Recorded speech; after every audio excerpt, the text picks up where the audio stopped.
नाज़रीन ख़बर शामिल कंदा आहियूं कंधकोट मां। कंधकोट ज़िले में ॾह मुहर्रम हराम अक़ीदत एहतराम सां मल्हायो पियो वञे। योम आशूरा जा जलूस बरामद थी विया आहिनि। पंहिंजे मंज़िल ॾांहुं रवानो दौरान करबला जे शहीदनि खे भेटा पेश कयो पियो वञे। पुलिस मतिलब ज़िले में 210 मजालिस थींदा, जंहिंमें 60 मजालिस खे इंतहाई हिसास करार ॾिनो वियो आहे।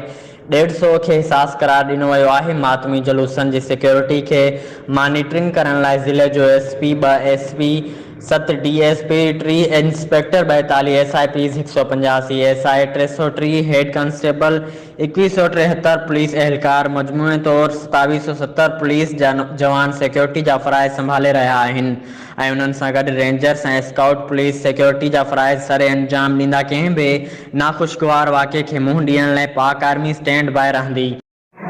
इमाम हुसैन जी शहादत असांखे इंसानियत जो दर्स ॾिए थी ऐं इमाम हुसैन इंसानियत बचाइण जे लाइ, इस्लाम बचाइण जे लाइ जॾहिं यज़ीद पैकर इक़्तिदार थियो, हुन इस्लाम जो असल चेहरो बिगाड़े छॾियो ऐं इमाम हुसैन खे क़याम हुसैनी जी ज़रूरत पइजी वई।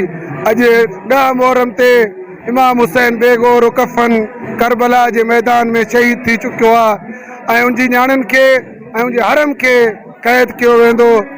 असां इमाम हुसैन जे हिन कुर्बानी जी बेमिसाल कुर्बानी खे पुरसो ॾियण जे लाइ शियाने हैदर करार कंदकोट जा जलूस, तमामु मातमी जलूस हिन वक़्तु जुमे वदे शाह गाज़ी ते पुॼण वारा आहिनि ऐं उते मजलिस अज़ा बर्पा कई वेंदी। रहीम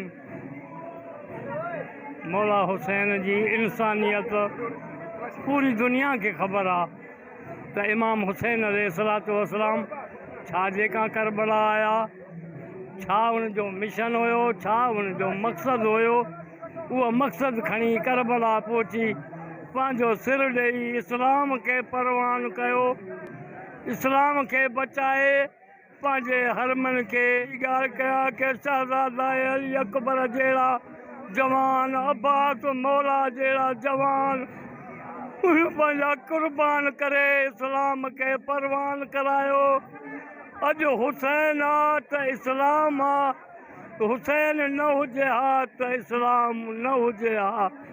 मां चवां थो हर फ़िक्र वारे माण्हू खे दावत आहे, हुसैन ज़िंदाबाद करे उन्हनि जे एहतजाज में अची उनजो एहतजाज यज़ीद जे ख़िलाफ़ लानत कई वञे।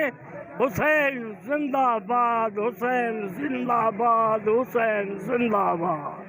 जी योम आशूरा जे हवाले सां असां इहो ई चवणु चाहींदासीं त इमाम हुसैन अलैहिस्सलाम एॾी अज़ीम क़ुर्बानी ॾेई करे असांखे इहो ई ॿुधायो त कंहिं ज़ालिम जे अॻियां कॾहिं बि सर न आहे झुकाइणो, हमेशह दुनिया में हुसैनी जो अलम बुलंद रखिणो आहे ऐं यज़ीद जो मुक़ाबिलो करिणो आहे।